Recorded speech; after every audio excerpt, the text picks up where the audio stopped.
თანამედროვე მსოფლიოში სულ უფრო დიდ ადგილს იკავებს მდგრადი განვითარება და მწვანე ეკონომიკა. ეკონომიკურად წინ წასულ ქვეყნებში მეტი ყურადღება ეთმობა ეკონომიკური, ესე ვთქვათ, განათლების, ასევე ვთქვათ, მწვანე ეკონომიკის, ესე ვთქვათ, დისციპლინებს. პოსტსოციალისტურ სივრცეშიც დასაკვირველია, ის ძალიან მნიშვნელოვანია, როგორც ახალი, ესე ვთქვათ, დისციპლინა. მოგეხსენებათ, რომ თვითონ ეკონომიკა პირდაპირ კავშირში არის გარემოსთან და რაც უფრო მეტად ვითარდება ეკონომიკა, მით უფრო დეგრადირდება ჩვენი, ესე ვთქვათ, სამყარო, ჩვენი, ესე ვთქვათ, პლანეტა და ის რესურსები, რომელიც პირდაპირ კავშირში არის ეკონომიკასთან.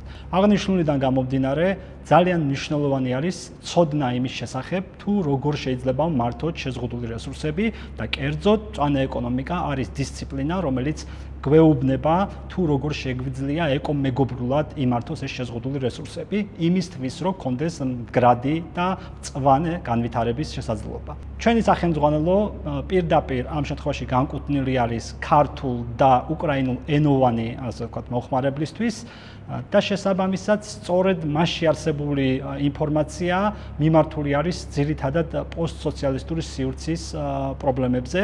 მოგეხსენებათ, რომ ყველა ქვეყანას გააჩნია ეკონომიკასთან ერთად არსებული ის გამოწვევები, რომელიც ეხება გარემოს, მის დაბინძურებას, გარკვეულწილად ეს ინკლუზიური მიმართულებაა, ვინაიდან ნებისმიერი ტიპის გარემოს დეგრადაცია არ თავსდება მხოლოდ ერთი ქვეყნის ფარგლებში, ის გადაეცემა და შესაბამისად მისი ინკლუზიურობის ხარისხი არის მაღალი.